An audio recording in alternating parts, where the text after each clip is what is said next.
Bonjour, c'est Philippe Giraud pour un tutoriel sur le sujet de l'upload de fichiers en PHP à partir d'un formulaire, donc en plus des champs classiques que l'on peut mettre dans un formulaire. Pour cet exemple, nous allons partir d'un formulaire tout simple. Ici, donc balise forme, avec à l'intérieur 4 champs, 3 champs de type texte, pardon, 2 champs de type texte et un de type file. Donc les champs texte pour le nom et le prénom ne vont pas trop nous intéresser pour la suite. Et surtout donc un type égale file, name chfile, qui va être le champ qui va me permettre d'aller sélectionner le fichier voulu, une image dans l'exemple, parce qu'on va traiter aussi leur dimensionnement, et donc raccrocher ce fichier au formulaire pour que ça parte au moment du submit qui va déclencher l'action du formulaire, ici upload.php. Dernière chose à préciser dans ce formulaire, le type de données envoyées par le formulaire, qui va être ici multipart et form data pour les champs classiques, les champs texte, multipart pour les autres octets envoyés, et en l'occurrence notre fichier. Donc l'envoi va être fait de deux types de données envoyées au moment de la requête. La requête avec une méthode post ici qui est demandée dans le paramètre méthode. Voilà, c'est tout ce qu'il y a à faire remarquer sur cette page-là, qui est donc très basique, il n'y a pas grand-chose à faire, il n'y a évidemment pas de PHP. En termes de résultats, ça nous donne ceci, un formulaire qui n'est pas mis en forme, donc qui n'est pas très beau, mais qui fait apparaître le champ file, avec un bouton qui ouvrira la fenêtre de sélection de fichiers, et à côté un texte qui sera remplacé par le nom du fichier sélectionné. Bon, pour l'instant, on n'a pas grand-chose à envoyer.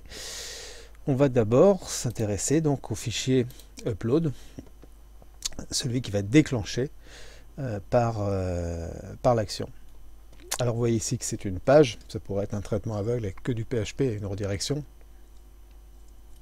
Ici c'est une page, ça veut dire que dans un premier temps on va déclencher un PHP qui va s'occuper de traiter le fichier, et ensuite on aurait la possibilité d'afficher un contenu de page et éventuellement d'utiliser cette image dans une balise IMG. Ici, qu'est-ce qu'on voit? La première chose, c'est la récupération des informations du fichier reçu.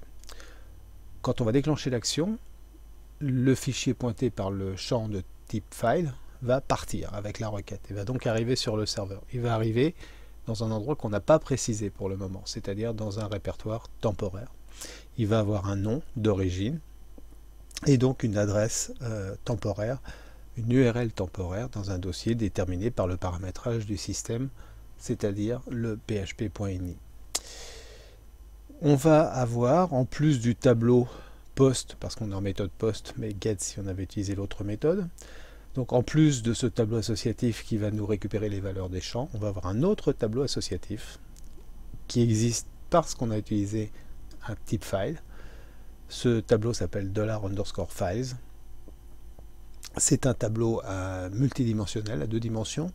Pourquoi? Parce qu'on pourrait attacher plusieurs fichiers. Et donc à chaque fichier, il va falloir déterminer des caractéristiques. Donc on a un tableau à 2 dimensions. Première dimension, le nom du champ, file.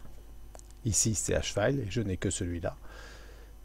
Mais si on avait un autre champ file, on aurait les mêmes lignes avec un autre nom dans le tableau associatif. Et pour chaque fichier remonté, l'appel à des cases de tableau dans lesquelles on va trouver des informations sur le fichier uploadé. Alors qu'est-ce qu'on trouve dedans? On va trouver le name, ici donc le nom du fichier, le type, qui va être le type de fichier, c'est-à-dire déterminé par rapport à son extension, et là il faudra se méfier, hein, si l'extension n'est pas conforme à la réalité du fichier, on aura une information erronée. Size en octets, c'est la taille du fichier récupéré sur le serveur. Le nom temporaire, c'est l'URL temporaire du fichier, donc avec le chemin d'accès au répertoire temporaire, qui va nous permettre d'y accéder et d'en faire quelque chose, généralement le déplacer. Et enfin un code qui nous indique si tout ça c'est bien, si le transfert s'est bien passé. Voilà, donc quand on affiche ceci, et que les valeurs sont renseignées, ça veut dire que le transfert s'est bien passé, si le code nous le dit en tout cas, et que le fichier existe sur le serveur. Il a été transmis du navigateur jusqu'au serveur. Alors généralement la deuxième opération, surtout quand on traite des images, c'est ce qui est le cas de cet exemple dans le tutoriel, la deuxième étape c'est de vérifier si l'extension, le type de fichier envoyé est autorisé. Alors c'est pas vrai que pour les images, ça pourrait être vrai pour des PDF, pour d'autres types de fichiers, des docs ou des fichiers Excel, mais c'est encore plus vrai pour les images puisqu'on a plusieurs extensions possibles. Alors ici on a une fonction qui va nous permettre de traiter si l'extension du fichier correspond à ce qu'on attendait. Pour ça il faut définir les références, celles qu'on autorise, les extensions qu'on autorise, sous la forme d'un tableau ici, à 4 éléments, JPG, JPEG, GIF, PNG, qui sont donc les 4 extensions autorisées. Et ensuite on va comparer donc le nom du fichier qui contient l'extension par rapport à ce tableau de référence. Alors pour ça on va d'abord découper le nom du fichier pour ne récupérer que l'extension. Donc on utilise 3 fonctions imbriquées les unes dans les autres. str, r, chr pour chercher par la droite le point. Et on va prendre la position, on va récupérer donc la position du point en parcourant par la droite, donc le point de l'extension. On va ensuite faire un str, c'est-à-dire un substring, pour extraire à partir de cette position du point un caractère plus loin jusqu'à la fin de la chaîne. On aura l'extension. Et puis on va la mettre en minuscule pour être sûr de la récupérer et de pouvoir la comparer par rapport à notre tableau de référence qui est en minuscule. Donc je rappelle que les extensions peuvent être écrites en majuscule dans les fichiers. Pour pouvoir les comparer, il faut être sûr de la casse et ici on force la mise en minuscule. Ensuite on n'a plus qu'à tester si cette extension qui est dans ext upload existe dans le tableau EXT. Si c'est vrai, on l'affiche. Si c'est pas vrai, on marque que ce fichier est refusé et normalement on ne ferait pas la suite. C'est un exemple. Donc ça c'est la deuxième étape. Ensuite, le sujet du redimensionnement. Alors avant de redimensionner, on peut se rendre compte que déjà on peut accéder aux caractéristiques de taille du fichier. Pour ça, on a un fichier qui est pointé par son URL, ici dans tmpname. Une fonction getImageSize va nous fournir sous la forme d'un tableau qu'on va récupérer ici les 2 dimensions d'un fichier image, c'est-à-dire sa largeur et sa hauteur en pixels. Bon, ici c'est juste pour les afficher. Ça peut servir par exemple à rajouter les attributs dans les balises HTML. Ensuite, ce qui va plutôt nous intéresser, ça va être d'aller pérenniser le fichier dans le répertoire que l'on souhaite. C'est-à-dire, on ne va pas le laisser dans le dossier temporaire, on va aller le mettre dans un des dossiers de notre arborescence de site. Et puis, on va généralement lui donner un nom souhaité, dont on assurera l'unicité généralement, si c'est dans un dossier partagé par plusieurs internautes. Donc, c'est la première opération qu'on fait ici, où on demande un nombre aléatoire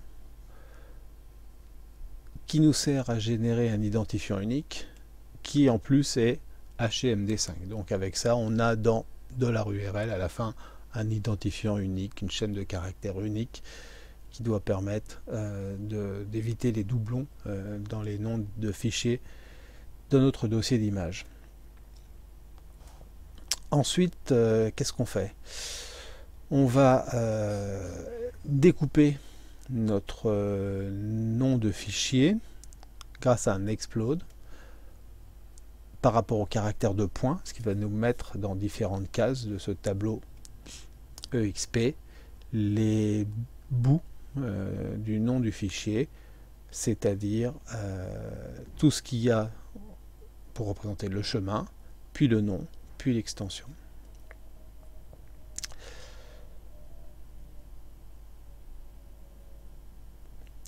Ici, qu'est-ce qu'on va faire? On va, grâce à ça, se servir d'une fonction qui s'appelle moveUploadedFile, qui va, comme son nom l'indique, donc déplacer le fichier uploadé.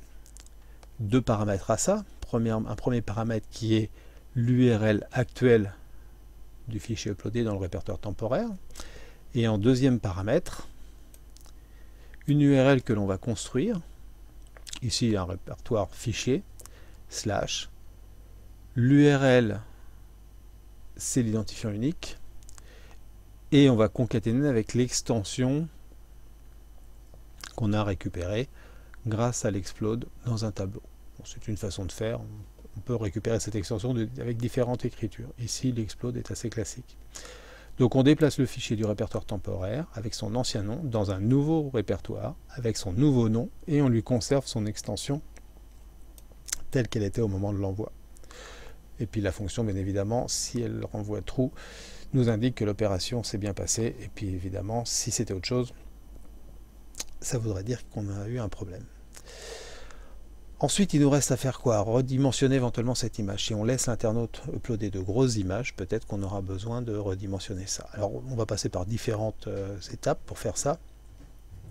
Première étape, on va créer un fichier en mémoire, un fichier image, enfin une image temporaire, à partir de cette nouvelle image que l'on vient de créer dans notre dossier fichier.